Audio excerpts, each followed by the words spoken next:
अस्सलाम वालेकुम दोस्तों, बच्चों, बुजुर्गों, बहन भाइयों। आज हम once upon a time with Khalid Anam की एक और एपिसोड आपके सामने लेके आए हैं, जिसमें हम एक किस्सा सुनेंगे जनाब इब्राहीम अलैहिस्सलाम का। आप अच्छी तरह वाकिफ़ है कि जनाब इब्राहीम अलैहिस्सलाम का लक़ब खलील अल्लाह है, यानी अल्लाह का दोस्त। दोस्तों, इब्राहीम अलैहिस्सलाम को अबुल अंबिया भी कहा जाता है, यानी दुनिया में जो मुवहिद रिलीजन्स हैं, यानी मोनोथियस्ट जिसे कहा जाता है, जो एक खुदा को मानने वाले दीन हैं, जनाब इब्राहीम अलैहिस्सलाम की औलाद से वो अदियान निकले हैं।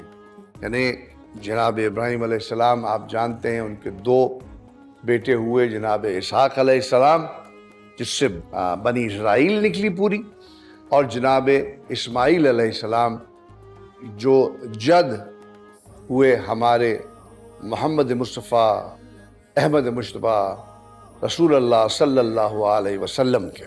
खैर, आज हम आपके सामने जनाब इब्राहीम की ज़िंदगी के कुछ औराक रखेंगे, जिनका जिक्र कुरान पाक में भी मौजूद है और बाइबल में भी उसका जिक्र मौजूद है। पहले हम शुरू करते हैं इस बात से कि जनाब इब्राहीम अलैहिस्सलाम के मुरब्बी जनाब आज़र थे। जनाब इब्राहीम का असल नाम था इब्राहीम बिन तारख, ठीक है ना। और जनाब इब्राहीम अलैहिस्सलाम जो थे वो हालिया जो इस वक्त आप मुल्क इराक़ देखते हैं, यानी जिसको बाबुल कहा जाता है, पुरानी ज़बान में बेबीलोनिया भी कहा जाता है, वहाँ मबूस हुए, वहाँ उनकी पैदाइश हुई और वहाँ उन्होंने परवरिश पाई। उस ज़माने में बादशाह जो था वो नमरूद था, जिसको बाइबल में निम्रॉड कहा गया है। नमरूद जो था उसने खुदाई का दावा कर दिया। उसने कहा कि मैं खुदा हूँ और मेरी ही परस्तिश करो, मेरी ही पूजा करो। आजकल के दिनों में भी ये होता है, जब मुतलक़ल अनान बादशाहत आ जाती है, कोई ऑल पावरफुल डिक्टेटर बन जाता है, वो कहता है कि I am your God, I am the one who will help you, I am the only person. वो इंसानों को उनके हुकूक नहीं देता और हर किसी को अपना गुलाम बना लेता है। दोस्तों, अल्लाह ताला को ग़ुलामी सिर्फ अपनी पसंद है। अल्लाह ताला नहीं चाहता कि इंसान किसी और का ग़ुलाम बने। जनाब रिसालत मआब सल्लल्लाहु अलैहि वसल्लम ने फरमाया है कि अल्लाह ने तुम्हें आज़ाद पैदा किया है, ऐ इंसानों, तुम अपने आप को किसी का ग़ुलाम क्यों बनाते हो।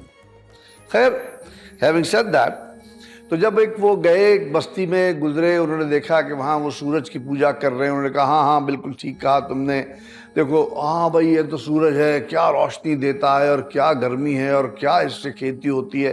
बिल्कुल सही कहा, यही होगा खुदा मेरा। फिर जैसे सूरज गुरूब हुआ तो जनाब इब्राहीम का जुमला है कि मैं गुरूब होने वाले को अपना खुदा नहीं मानता। जो गुरूब हो जाए वो कैसा खुदा हुआ। फिर एक और बस्ती में गए जहाँ लोग चांद की पूजा किया करते थे।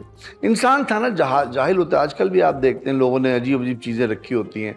कभी कहते हैं इसमें पावर है, इसमें पावर है, इधर जाएंगे तो हो जाएगा, जबकि सारी पावर, सारी कुव्वत रब्बुल आलमीन के पास है। तो देखा वो चांद की परस्तिश कर रहे हैं। इब्राहीम ने कहा हाँ भाई, ये होगा, देखो ठंड देता है, रात को इसने रोशन कर दिया और यही होगा खुदा, और मैं मानता हूँ इसको। फिर चांद की मंजिलें होती हैं, आपने देखा कि वो घटता और बढ़ता है। जनाब इब्राहीम ने देखा कि कुछ दिनों बाद वो घटना शुरू हो गया। तो इब्राहीम ने कहा कि नहीं नहीं, मैं घटने वाले को, ख़त्म होने वाले को अपना खुदा नहीं रखता, नहीं मान सकता। फिर एक और बस्ती में गए जहाँ देखा कि वो लोग सितारे की पूजा कर रहे हैं। बहुत रोशन सितारा है। जब सितारा रोशन हुआ, लोगों ने कहा हम सितारे की पूजा करते। उन्होंने कहा हाँ हाँ भाई, सितारा ही होगा खुदा, बिल्कुल देखते हैं। दिन चढ़ा, सूरज निकला, सितारा गायब हो गया। इब्राहीम अलैहिस्सलाम ने कहा मैं गायब हो जाने वाले को तो खुदा नहीं मानता, अपना दोस्त नहीं मान सकता। खैर, ये उनका तरीका था लोगों को समझाने का कि देखो तुम किसको मान रहे हो। यानी बुत परस्ती क्या होती है, आप अपने हाथ से एक बुत बनाते हैं, उसकी पूजा शुरू कर देते। जनाब इब्राहीम लोगों को समझाते थे कि देखो ऐसा मत करो। नमरूद ने उनको कहा कि पेश किया जाए, कौन है ये जो मेरे दीन के खिलाफ बात करता है। जनाब इब्राहीम अलैहिस्सलाम आए, क्योंकि वो रब वाहिद की तबलीग करते थे। वो कहते थे एक खुदा है तुम्हारा, मोनोथियस्ट रिलीजन, जैसे मैंने कहा। बनी इसराइल और मुसलमान और ईसाई और ये सारे जनाब इब्राहीम अलैहिस्सलाम के मानने वाले, उनकी औलादों से निकले हैं सारे। سو نمرود نے کہا کہ تم یہ کیا بات کرتے ہو؟ نے کہا میں تو ایک خدا وحدہ لا شریک کو مانتا ہوں، اور تم نے اتنے سارے بت رکھے ہیں، اتنی تم نے مختلف خدا بنا رکھے ہیں، اور تم نے خود کو بھی خدا بنایا ہوا ہے۔ تو نمرود نے کہا اچھا بتاؤ تمہارے خدا کی کیا خصوصیت ہے؟ جناب ابراہیم علیہ السلام نے کہا کہ میرا خدا زندہ کرتا ہے اور میرا خدا مارتا ہے۔ تو نمرود نے کہا اس میں کون سی بڑی بات ہے؟ اس کی قید خانے میں 2 قیدی تھے جن کو سزائے موت تھی، ان کو بلایا اس نے کہا اچھا یہ تو میں بھی کرتا ہوں۔ ایک کو اس نے مروا دیا قیدی کو، اور ایک کو زندہ رکھا، کہا دیکھو میں نے بھی زندگی دی اور میں نے بھی مار دیا۔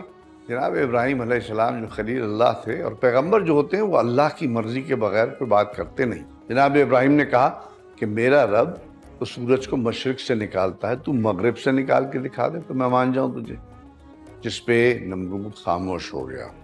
بیبلون میں ایک ان کا عید کا دن تھا، سارے لوگ جو تھے وہ اپنے عید کی جو بھی ان کے طریقہ کار تھی اس کا ادا کرنے سارے گئے ہوئے تھے، اور ان کا جو بت خانہ تھا وہ خالی تھا۔ جناب ابراہیم علیہ السلام آئے، اور وہ ظاہر سی بات ہے وہ کافر نہیں تھے۔ اللہ نے ان کو کہا کہ ابراہیم جو تھا وہ قلب سلیم رکھتے تھے، یعنی ان کا دل جو تھا وہ سلامتی ہی کی طرف جاتا تھا، اسلام کی طرف ہی جاتا تھا، دین کی طرف ہی جاتا تھا۔ کوئی چیز اللہ سے ہٹ کے جو ہوگی وہ سلامتی کی طرف نہیں لے کے جائے گی۔ تو جناب ابراہیم علیہ السلام وہاں گئے ان کے بت خانے میں، اور انہوں نے دیکھا بہت سارے بت ہیں۔ انہوں نے ایک کلہاڑا اٹھایا، ایکس، انہوں نے سارے بتوں کو توڑنا شروع کیا۔ کہ پہلے تو انہوں نے سارے بت توڑ دیے، پھر ایک جو بڑا بت تھا اس کے گلے میں وہ کلہاڑا ڈال دیا۔ اب لوگ جب اپنی عید کر کے اپنے رواج اپنے طریقوں سے گزر کے وہاں پہنچے تو بت خانے میں تو غدر مچا ہوا تھا، پہنچال آیا ہوا تھا، سارے بت ٹوٹے پڑے ہوئے تھے، اور لوگوں نے کہا ہو نہ ہو یہ جناب ابراہیم ایک نوجوان ہے، اس کا کرنا ہے، اس نے یہ کیا ہے۔ اور انہوں نے بادشاہ بھی غصے میں آ گیا، اس نے کہا بلاؤ اس کو، پکڑ کے لاؤ، کون ہے کیا کرتا ہے؟ انہوں نے کہا لے کے آؤ بھائی ابراہیم علیہ السلام کو۔ سامنے پیش کیا گیا، اور جناب ابراہیم علیہ السلام نے کہا کہ بھائی میں نے تو نہیں توڑا۔ اپنا مقصد بیان کرنے کے لیے، کسی گول کو اٹین کرنے کے لیے جھوٹ نہیں کہا جاتا، لیکن بات کو پوشیدہ رکھا جاتا ہے۔ ایک بات سمجھانے کے لیے اگر کوئی بات بتائی جاتی ہے تو اس کے بظاہر تو لگے گا کہ ارے یہ کیسی غلط بات کر رہا ہے، لیکن اس میں ایک راز پوشیدہ ہوتا ہے۔ جب تک اس کا رزلٹ آتا ہے تو پھر وہ بات سمجھ آ جاتی ہے۔ تو کیا تو ابراہیم نے تھا، لیکن وہ کہنے لگے کہ نہیں میں نے نہیں کیا، تم دیکھو وہ بڑے بت کے گلے میں وہ لگا ہوا ہے کلہاڑا، اس نے کیا ہوگا، پوچھو جا کے اس سے۔ انہوں نے کہا وہ بات تھوڑی کر سکتا ہے۔ انہوں نے کہا پھر تم ایسے خدا کو کیسے مان سکتے ہو جو نہ بات کر سکتا ہے؟ تو جناب ابراہیم علیہ السلام کا جب یہ جواب نمرود نے سنا تو ارادہ کیا کہ ابراہیم خلیل اللہ علیہ السلام کو زندہ جلا دیا جائے، اور اس نے حکم دیا کہ ایک ایسی آگ تیار کی جائے کہ ایسی آگ چشم فلک نے نہ کبھی پہلے دیکھی نہ بعد میں دیکھیں گے۔ اور ہزارہا جنگل کاٹے گئے، لکڑی جمع کی گئی، اور ایک عظیم آگ تیار کی گئی، اور نمرود نے ارادہ کیا کہ ابراہیم خلیل اللہ علیہ السلام کو اس میں زندہ جلایا جائے۔ آگے کیا ہوا یہ جاننے کے لیے آپ دیکھتے رہیے Once Upon a Time with Khalid Anam only on Glamora۔ السلام علیکم۔